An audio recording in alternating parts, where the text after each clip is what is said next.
Olá todo mundo, espero que todos estejamos, né, em quarentena, em respeito inclusive às outras pessoas. É um momento que dificilmente a gente consegue estabelecer alguns parâmetros, mas meu nome é Anderson Santos, sou professor da Universidade Federal de Alagoas e estou no doutorado aqui na Universidade de Brasília, que é do Distrito Federal que eu falo neste momento. Desde que o Irlan tweetou, né, sobre quais seriam as perspectivas de futuro dele, né, quando caiu a ficha a partir de uma entrevista sobre isso, que eu venho lendo o que ele colocou, pensando um pouquinho, ao mesmo tempo tentando não pensar, porque é uma situação complicada, porque nós ainda estamos vivendo,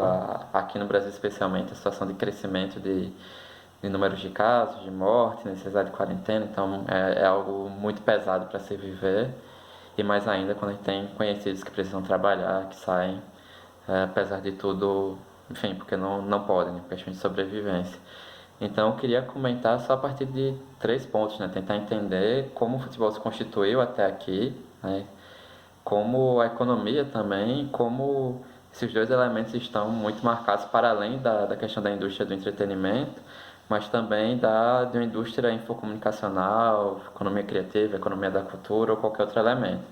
E eu deixo claro, né, até que eu parto do que eu pesquiso, a base teórica da economia política da informação, comunicação e cultura, que tem um caldo cultural, né, como diriam alguns pesquisadores, é bem complexo, mas também voltado, tentando se voltar aqui para a América Latina, ainda considerando a base da crítica da economia política marxiana ou marxista, enfim. Então, a partir disso, é importante considerar que o futebol acaba reproduzindo ao longo do tempo uma série de modificações do próprio modo de produção capitalista, guardada, claro, as devidas proporções dessa indústria, dessa forma de entretenimento. Então, uma das que eu acho que fica mais clara é a questão do dinheiro, né, a quantidade de recursos que movimenta. Se hoje a gente vai ter bolsa de valores, empréstimos e uma série de outros pacotes financeiros estabelecidos,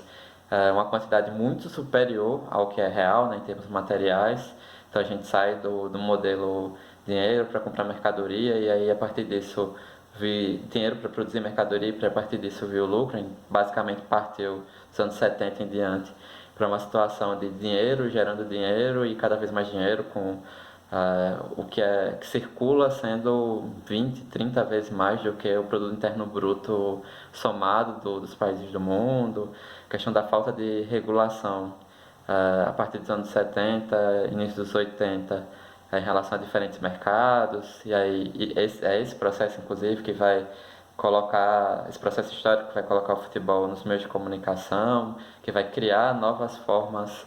de estrutura, né, sobre o futebol, considerando a importância de ser um produto mais racionalizado, né, ser uma prática, pensando aí o futebol associação, né, não o futebol praticado enquanto instrumento de lazer, mas aquilo que é normatizado, que tem uma entidade como a FIFA e as demais para controlá-lo. Então, também nesse momento você tem abertura para outras figuras, né, outros agentes de mercado. Então você tem desde fundos de investimento, sheiks árabes, quem conseguiu após o fim da União Soviética ficar bilionário, né, como alguns casos, entre outros donos que se misturam a donos antigos, o pessoal da Fiat na Itália, que é dona de clube, os antigos donos, né, da Internacional de Milão, que também eram grandes empresários até venderem recentemente, e os clubes que se mantêm sob o formato de associação, que tem lá suas características, tanto de um lado mais oligárquica, porque querendo ou não ainda é disputa de poder numa comunidade, num estado, enfim, num país, quanto aqueles que até vêm se abrindo para questões democráticas ou pelo menos para espaços para torcedores ocuparem. E aí, nesse processo, o futebol também acompanha, né, enquanto algo que vai ser mediatizado, espetacularizado e que vai gerar uma série de dinheiro, uma série de indústrias, na verdade, ou fomentar uma série de indústrias a partir disso. Então, por exemplo, quando a gente fala quando o Irlan fala que um clube de futebol não dá dinheiro, mas o futebol dá, né? Então é necessário ter clubes de futebol para fomentar algo que vai gerar para coisas desde questões como camisas, streaming, pay-per-view, transmissões, e aí patrocinadores que se interessam por isso, porque ainda que seja algo muito amplo no caso do futebol, mas tem a possibilidade de fazer análises publicitárias desde muito tempo já, um pouquinho mais voltada para o nicho, entre a internet, entre outros produtos que decorrem disso, né? Tem, na verdade, isso é uma hipótese que a gente não conseguiu trabalhar ainda, Irlan e eu, que é considerar o próprio futebol enquanto indústria é mais uma indústria cultural, né? E aí, claro, teria que aprimorar algumas questões conceituais para não cair na economia da cultura, economia criativa propriamente, né? Ficar só nesses termos, enfim. E aí, nesse sentido, né, é importante, acho que falar que enquanto economia parte, né, desse setor da indústria infocomunicacional, enquanto um produto, né, um programa muito importante para manter a audiência e atingir publicidade. Estava lendo recentemente sobre o quanto que os direitos de transmissão de eventos esportivos, por exemplo, é uma parte importante das receitas do Grupo Globo, né, a partir da publicidade, o quanto o próprio futebol pode ser considerado a partir de seus mega eventos esportivos, destacadamente Copa do Mundo e Jogos Olímpicos, pelo período ser mais curto, mas talvez a gente já possa acrescentar alguns torneios internacionais, como a Champions League e quiçá a Libertadores, possam ser entendidos como parte do que se costuma denominar como economia criativa, né? Claro, no meu ponto de vista, tentando analisar sobre uma perspectiva crítica, de novo, tentando fugir um pouquinho dessa racionalidade financeira que o futebol foi colocado recentemente. E aí, a partir dessas questões conjunturais, né, de uma economia volátil, você tem um futebol também que você chega a valores absurdos, né? Um jogador como Neymar ser comprado pelo Paris Saint-Germain com 222 milhões de euros, uma quantidade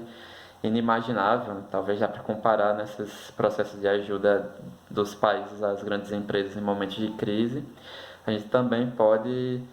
identificar nisso um ponto que faz com que a indústria infocomunicacional, de forma geral, né, não só televisão, não só futebol, mas tudo que se refere a dados, produção e consumo de bens simbólicos, dados pessoais, como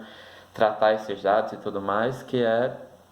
o fato de que é muito difícil você dar valor material a isso, né? Por isso a proximidade com as mudanças econômicas. E por isso também que o futebol é muito utilizado há muito tempo para lavagem de dinheiro e outras questões, do mesmo jeito que a publicidade já foi também, porque você não tem como saber o que é que define que o jogador vale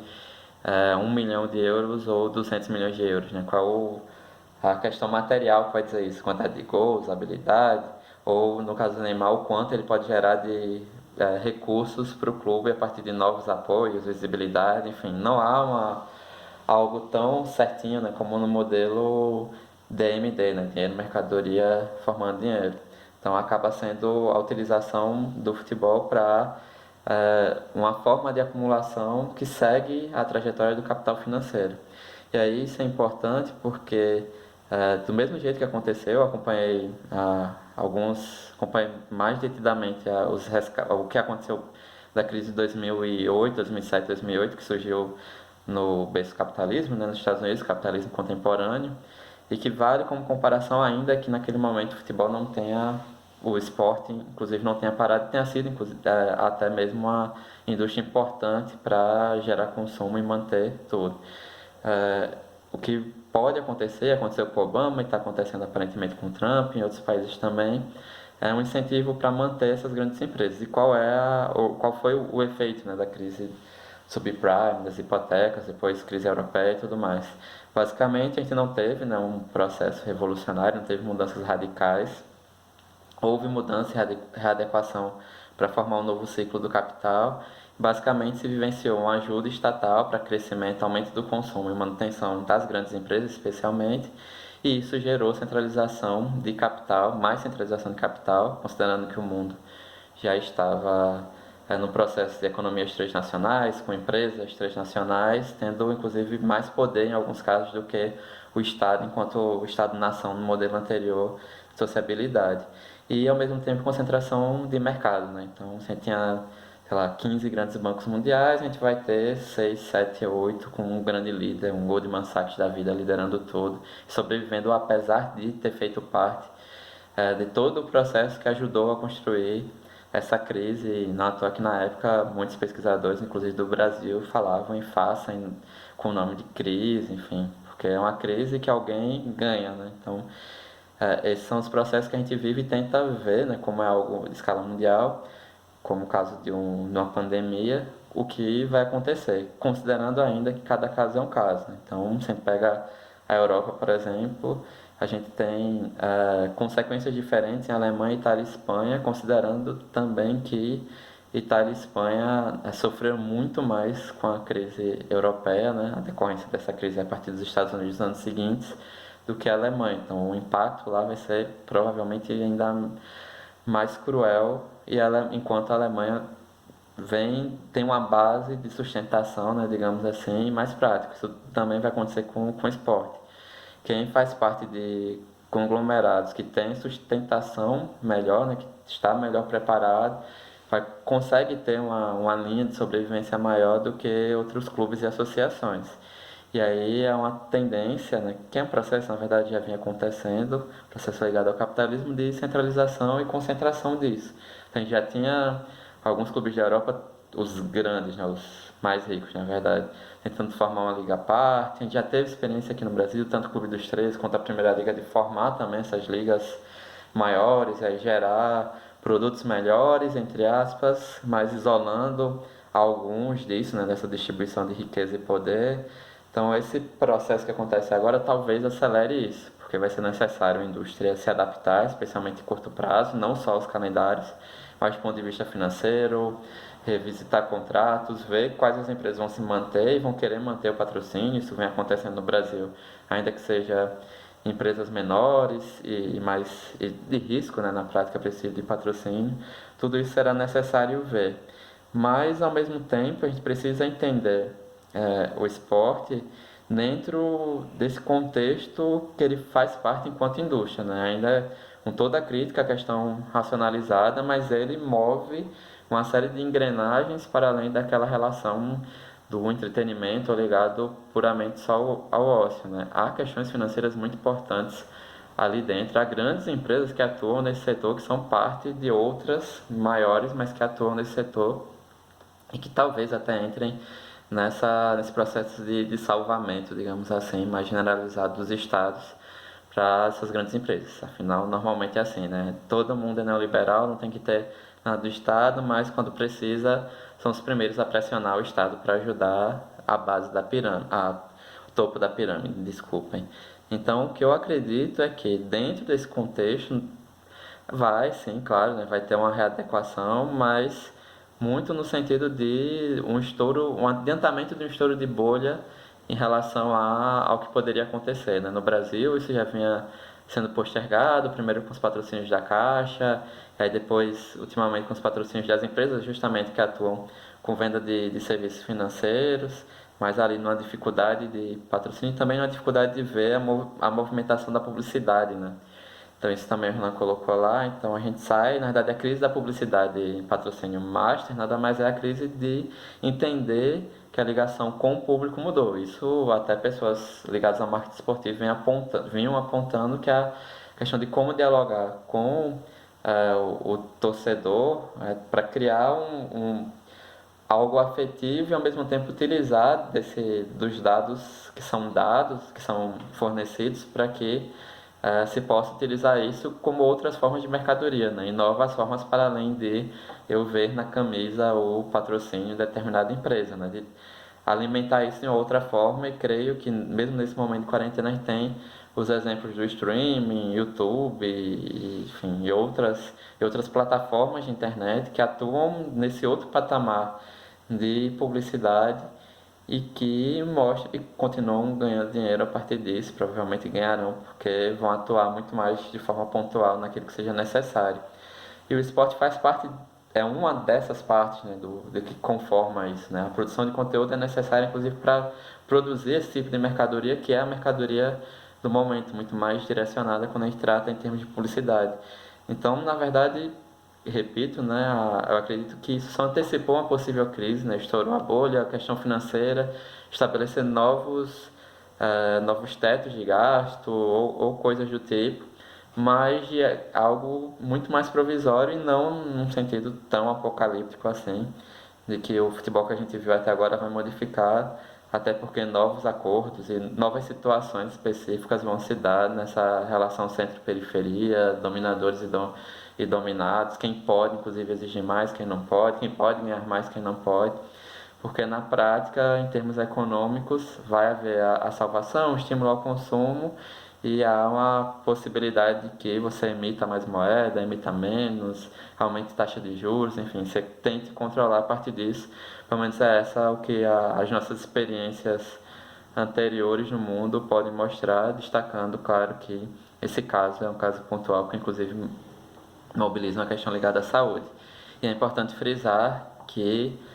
para terminar, por mais que eu quisesse, né, ter uma visão que mesmo que fosse apocalíptica no sentido de que o futebol não será o mesmo como a gente acompanhou ou demorará para ser o mesmo em termos de financiamento, que é algo que eu não acredito, eu preferia que a gente tivesse consideração mais do futebol enquanto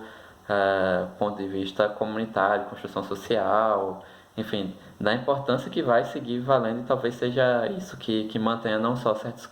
diferentes clubes, apesar de milhões de crises econômicas, políticas, de calendário, situação de tabela, rebaixamentos e tal, mas também ponto de vista social, né? O futebol é um entretenimento muito importante e mais do que um puro entretenimento, né? Ele faz parte das nossas vidas. Então, se eu sou torcedor de determinado clube, nós ganhamos, se perdeu, nós perdemos, eu reclamo, eu faço parte daquilo ali. Talvez fosse o momento para a gente brigar um pouco mais para essa sensação comunitária e também que as decisões pudessem ser feitas pensando em todo mundo. Mas infelizmente o que a gente vê é o estabelecimento de prioridades e dentro desse processo todo, a ponto de vista econômico, as grandes empresas são as que aparecem ali no topo para que sejam melhor beneficiadas e aí dentro de alguns anos voltem a girar tudo que giram e seguindo a tradição marxiana acabe entrando em novo processo cíclico de crise até, nesse caso, algo mais radical ou uma nova transformação e uma nova fase do capitalismo sob outros moldes, mas sempre com essa relação desigual aí. É isso, qualquer outro comentário pode mandar aí. Tentei conseguir diminuir 11 minutos em relação a outro vídeo. Estamos à disposição para dialogar, podem criticar à vontade, sem problema. Abraço e se cuidem.